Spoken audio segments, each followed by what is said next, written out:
Oh, good evening, my ladies, gentlemen, both snithers, in-betweens, and outsiders. Welcome to Monday Night Tea Time with your host, the Bard. It is very late. This one is almost an oops, it's Tuesday, but, not quite. I'm sure it's still Monday somewhere.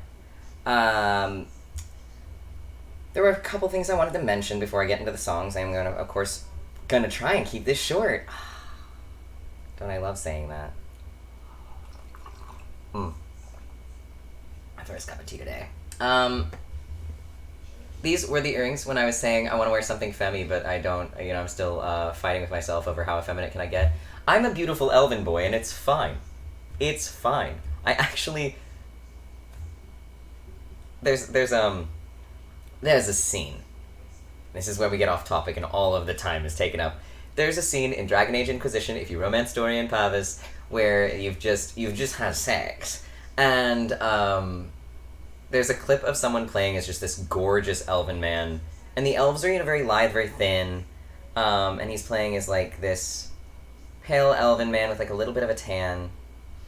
I don't remember what his Velasquez looked like, but he's, I think he's got, white Velasquez and white hair. And it's really long, and it, tumble curls down one shoulder. And he's beautiful. And normally most people will pick the elven voice to be something on your mind. It's very light and airy and very English. And then the game also has an American alternative, which they expect you to choose for characters like dwarves and Kunari, which are bulkier, varying very different in size, but bulkier. My roommates moved to TV, so maybe the sound is adjusted. Anyway, so there'll be explosions in the background. It has nothing to do with me. I didn't cause the end of the world. That's a conversation for another time. But you can choose if you want, your English voice or your American voice, and almost everyone picks the English voice for the elf. And so there's this pillow talk moment between this elf and Dorian, and I'll get back to the point. This elf, gorgeous, long hair, very pretty, very femmy, because elf, obviously. And he's leaning against the pillow, and Dorian's acting a little odd, and he goes, "Something on your mind?" And I was like, holy shit! I didn't expect that voice to come out of that elf, but I am not complaining. Which is exactly how I feel like I look. I just looked at myself in the mirror, and I was like, I don't know, I look kind of pretty, really, really femme. And then out loud I just said, "Is that a problem?" And I was like, oh my god, never mind, I am that elf, and I'm proud. Holy shit, I can be gorgeous and still a dude. I've accomplished it. That's when I first came out to some of my professors in college, one of them, Hungarian, so he was a vocal professor too, so his voice was very deep and he had a little bit of a lingering accent.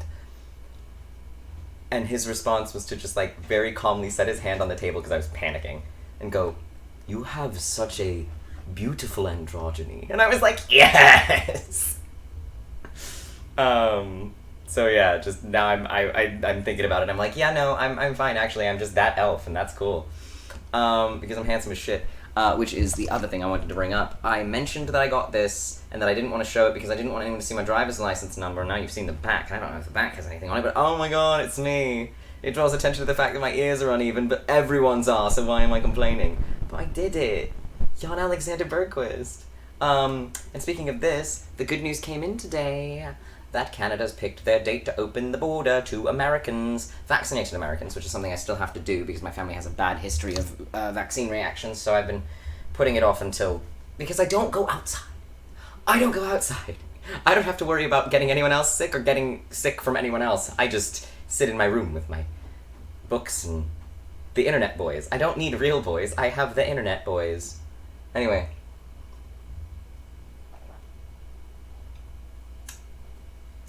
That took up way too many minutes of me explaining Dorian Pavas and a sexy elf. Anyway. I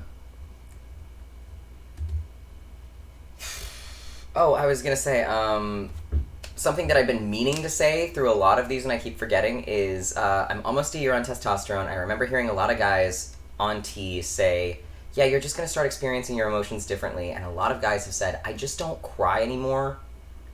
And I'm like, I have to be honest, I cry more. I feel like this is an important thing to mention.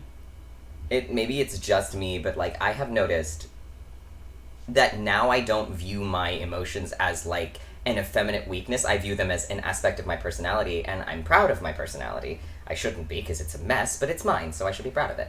And I cry so easily. Never for anything sad. I am a happy crier. Oh my god, I weep. I don't sob, I weep. But the real pinnacle point of this was I was watching B-Movie. I cried twice. The two most triumphant moments, and I'm just like, this is such a stupid movie. I love this. So yeah, just something to remember. Number one, your emotions are not defined as male or female, they are yours. And number two, possibly because I'm no longer holding back, because I've started to view them as just a part of me instead of like one of my weaknesses that I wanted to get rid of because it hearkened to a time at which I was more female. No, stupid. But I don't feel as though I'm more emotional, just more comfortable with my emotions. So thought that was an interesting point of order. The one last thing, and that goes back to the physical. I don't know the last time I mentioned. Maybe it's just me, or possibly bottom growth is continuing. I don't know, because I didn't have a lot of bottom dysphoria ever anyway. So I haven't been checking. That's not something I'm going to give you weekly updates on. But it's definitely continued. It has definitely continued. I don't know at what pace and through like what course of time, but yeah. From the last time I said, I think maybe it's gotten like more going on down there. More has gone on down there. TT. How many T's do I put at the beginning of that? TMI? Too much. TMI relating to my dick. Anyway, to the songs then. We have Green by Cavetown and Lunacy by me. And they go like this. This is erosion. Grind up rocks with your molars. A big fish swims past your rod. You can't catch it, it's far too fast. Deep hook marks in rubber lips. I see your eyes in the flowers. I'll pick a bunch for your room, green and blue to match your pictures. And you look so good in green, and I hope you're well. And you look so good with him, and I'm proud of you still. I miss your perfect teeth. I was too blonde. I hope you feel happy. That's all I want. Okay, number one, the tune on that messed up because I was trying to remember how he actually sings it, how I never sing it, and I got confused. Number two, I just remember my birth certificate came in. Oh my god, that happened this week. So now all of my documentation is changed, and then I have my passport meeting coming up, and then, yeah. So, Jan Alexander Bergquist on my birth certificate, on my ID, on my social, and soon to be on my passport. And then I just have to change it on like all my like cards and insurances and stuff, which I think are, it's supposed to be like change it within 30 days. Look, my life is shit, and I refuse to accept a time limit. I refuse. So yeah, awesome. Well, I'm sorry. I am not the moon, and this isn't just a phase. You said that 11 years ago, and you think it's still today. Well, you were screaming at me then, but now I see it on your face, and I'm sorry. I'm not the moon, and this isn't just a phase, and I'm so sorry. I can't be someone that you wanted. I'm so sorry that I've gotta be me. And it's fucked up that I need to say that. also just remembered that I came to terms with being trans when I wrote that song. At the time that I wrote that song, I'd come to terms with being trans 11 years before. I came out to my family shortly after my 15th birthday, so now it is 11 years since that song is remembering the date to which that song is remembering. The date back to which that song is remembering? Oh, goodness. Let's be grammatically proper. It's so frustrating.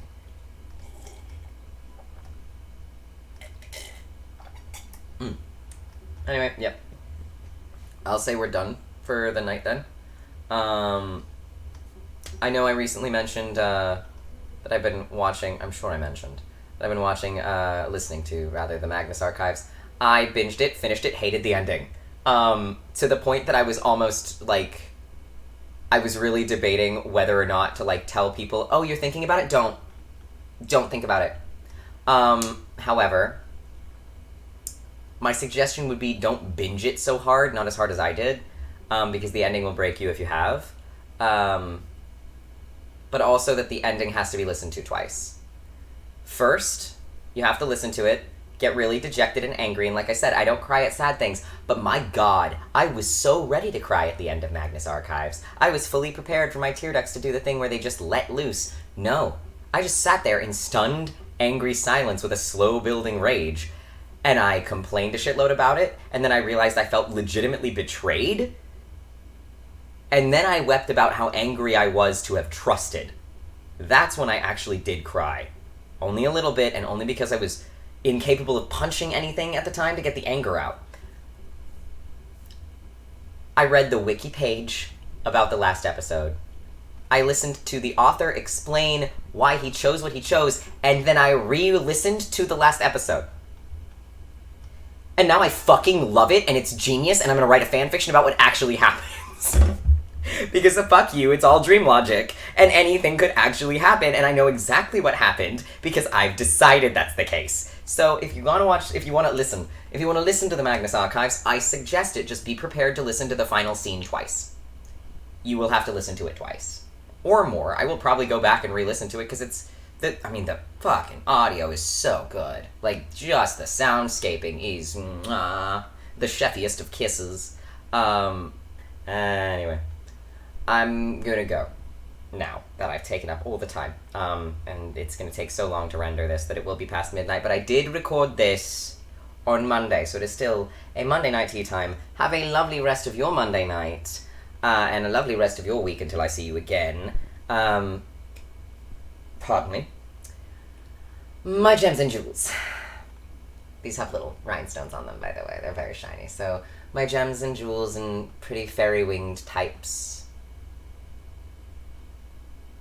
I know they're butterfly wings, but fuck it, they're little fairy wings. I have to believe that fairies shed their wings, otherwise I would feel bad about this. Like, they have to, like, molt and get new... Oh, I don't want to think about tiny little fairy molts. Never mind. Ew, stop. No. Okay, have a lovely evening. I will see you next week. Hopefully earlier on in the day. But until then, stay well, be well, do well. You're already doing great. Don't worry about it. No, seriously, you are, though. No, you're... You are.